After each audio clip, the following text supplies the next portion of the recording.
एक तरफ तो उत्तराखंड में कई लोग मूलभूत सुविधाएं न होने के कारण पलायन कर रहे हैं, वहीं कई लोगों को उनका पहाड़ प्रेम उन्हें वहां से कहीं और नहीं जाने देता है। युवाओं की बात करें तो आज का युवा हर काम के लिए सरल रास्ता चुनता है। अब लोगों को बाहर जाने के लिए गाड़ी और खाने के लिए पिज्जा चाहिए। आज का युवा पहाड़ी बोली बोलने में और पहाड़ी अनाज खाने में शर्माता है। जहाँ अधिकतर युवा तराई की तरफ जाकर रोजगार की तलाश करते हैं, वहीं कुछ युवाओं ने पहाड़ की कठिन परिस्थितियों में रहकर ही पहाड़ में कुछ कर गुजरने की ठानी है। अल्मोड़ा के द्वारहाट कस्बे में रहने वाले तुषार मटपाल ने अपनी मखमली आवाज से लोगों को अपना दीवाना बना दिया है। तुषार शास्त्रीय संगीत, पहाड़ी गानों के साथ साथ भजनों पर जब अपनी आवाज का जादू चलाते हैं तो सभी को मंत्र मुक्त कर देते हैं। तुषार मेरो नामा पहाड़ छुटे गो परदेस जाना के पहाड़ छुटे गो मेरो हियो भरी गो बिजू का आंसू देखी मेरो हियो भरी गो। तुषार मटपाल ने बनारस घराने से संगीत की शिक्षा लेकर पहाड़ को ही अपनी कर्मभूमि बनाया है। तुषार यहीं से देश के अलग अलग जगहों जैसे दिल्ली, बनारस, जैसलमेर, ऋषिकेश जैसी जगहों में जाकर अपनी आवाज का जादू बिखेर रहे हैं। तुषार बताते हैं कि वो पहाड़ के लगभग 40 बच्चों को संगीत भी सिखा चुके हैं। उनकी गायन की अपनी शैली है जिससे वो हर तरह के गानों को नया कलेवर दे रहे हैं। वैसे तो मैं जनरली द्वारहाट से ही बिलोंग करता हूँ और आफ्टर 12th वैसे बचपन से ही मेरा म्यूज़िक चलता था, अपने कुमाऊनी गाने गाए जाते थे। लेकिन ऐसा कहते हैं ना, बिन गुरु ज्ञान कहाँ, तो उसी ज्ञान की तलाश में मैं आफ्टर 12th निकल लिया बनारस, तो जिसे पूरी काशी को तो एक सर्व विद्या की राजधानी कहा जाता है। तो मैं चले गया बनारस, तो वहाँ रहा गया 3 से 4 साल। तो वहाँ बहुत संगीत सीखा, कई गुरुस का आशीर्वाद मिला, कई म्यूज़िक कॉन्सर्ट सुने।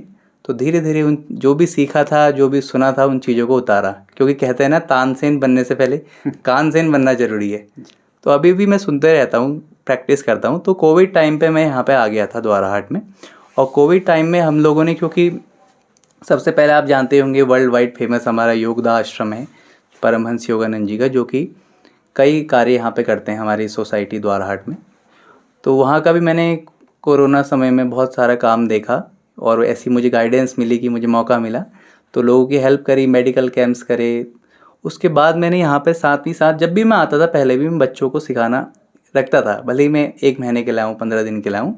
तो कुछ बच्चों ने भी यहाँ सीखा और वो बहुत अच्छा बजा रहे थे। अब वो लोग भी चले गए हैं, थोड़ा बाहर, थोड़े बड़े हो गए, तो अच्छा कर रहे हैं, म्यूज़िक को कैरी कर रहे हैं।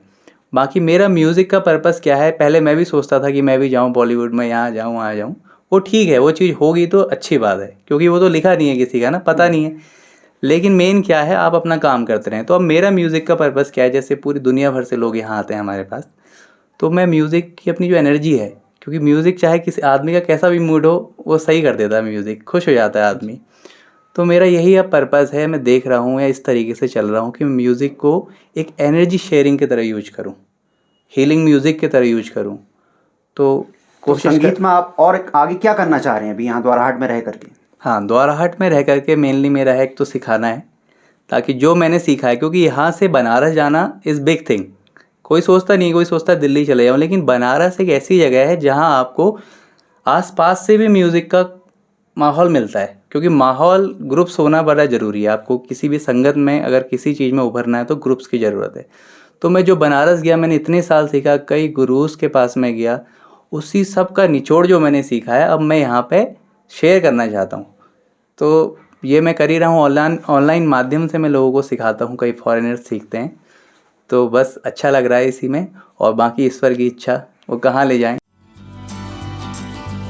तुषार अपने घर पर आध्यात्मिक ऊर्जा से जुड़े हुए लोगों के लिए खूबसूरत होम स्टे भी चला रहे हैं, जिससे उन्हें रोजगार का नया माध्यम भी मिल गया है। यहाँ विदेशों से पर्यटक आकर रुकते हैं, जिन्हें वे आध्यात्मिक ऊर्जा और पहाड़ी जीवन शैली के बारे में बताते हैं। आज ये होम स्टे पहाड़ में विदेशों की पहली पसंद बनता जा रहा है। 2015 से ही, जब से मैं अपने योगदा आश्रम से जुड़ा था, तो मुझे कई विदेश से भी फ़ोन आते थे, पूरे भारतवर्ष से आते थे कि तुषार हम आना चाहते हैं, हम कहाँ रुकें। तो मैं ऐसा मेरा आइडिया नहीं था, क्योंकि मेरा मेन फोकस म्यूज़िक में ही था। तो मैं लोगों को सजेस्ट करता था, आप इस होटल में रुकिए, इस होटल में रुकिए। तो बाकी कोविड टाइम पे जब मैं आया, तो मैंने यहाँ पे, मेरी इनर से, अंदर से ही आवाज़ आई कि मुझे कुछ काम करना चाहिए। तो मैं अपने घर की वो करने लग गया एकदम सजावट करने लग गया। तो मैंने फाउंटेन भी बनाया, वो भी हमने वेस्ट टायर के उससे बनाया। एक टायर पड़ा था कहीं पे रोड पे, हम उठा लाए, उसे काटा, उससे फाउंटेन बना दिया।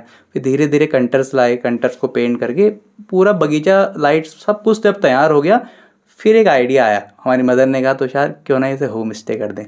तो जहाँ मैंने होम स्टे खोला तो पूरी दुनिया भर से लोगों के उसमें फ़ोन आने लग गया मुझे। तो लोग पसंद करते हैं, आते हैं, म्यूज़िक इसी रूम पे जहाँ भी इंटरव्यू हो रहा है हम बैठते हैं, और ये आवाज़ जो है ये पूरे वर्ल्ड वाइड लेवल पे तक जाती है। बाकी ऊपर वाले की इच्छा है वो कैसा तो कार्य करे। पहाड़ में जो लोग कहते हैं कि पहाड़ में रह के कुछ हो नहीं सकता, और आप बता रहे हैं कि मैं होम स्टे भी कर रहा हूँ, बच्चों को संगीत भी सिखा रहा हूँ, तो आप उनके लिए एक प्रेरणा स्रोत हैं। बिल्कुल। तो आप उन युवाओं को क्या कहना चाहेंगे?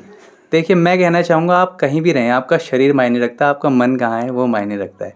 तो मैं जब भी रहता हूँ, मैं जहाँ भी जाता हूँ, मेरे माइंड में वो फायर चलते रहती है कि मैंने क्या करना है, क्या मैं कर रहा हूँ, क्या मैंने अपना समय कहाँ बिताया। तो आप कहाँ जा रहे हैं, किसके संग उठ बैठ रहे हैं, वो सबसे ज़्यादा इंपॉर्टेंट है। तो मैं बहुत चूज़ करके उठता बैठता हूँ हर जगह, और बाकी अपने काम पे मेरा फोकस रहता है। तो कई लोग आ रहे हैं पहाड़ भी वो करना चाह रहे हैं, बस माइंड की जो पावर है ना वो चले, वो फायर जलती रहे। तो आप कहीं भी रहें वो मैटर नहीं करता। तो आप, मैं कोशिश कर रहा हूँ, देखिए अब बाकी क्या होता चलिए, है। बहुत बहुत शुभकामनाएं तुषार। तो देख सकते हैं आप कि तुषार मटपाल जो हैं, द्वाराहाट कोई बहुत बड़ा शहर नहीं है, लेकिन फिर भी यहाँ रह करके होम स्टे चला रहे हैं, जहाँ पर कि आपको बता दें योगदा सत्संग सोसाइटी से जितने भी फॉरेनर जुड़े हैं और उनसे रिलेटेड जितने भी लोग हैं वो सब लोग यहाँ आते हैं, रुकते हैं।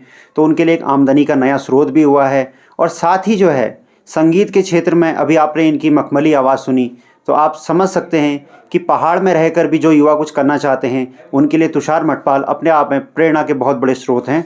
और इसी के साथ जो है संवाद 365 के लिए मैं ललित बिष्ट।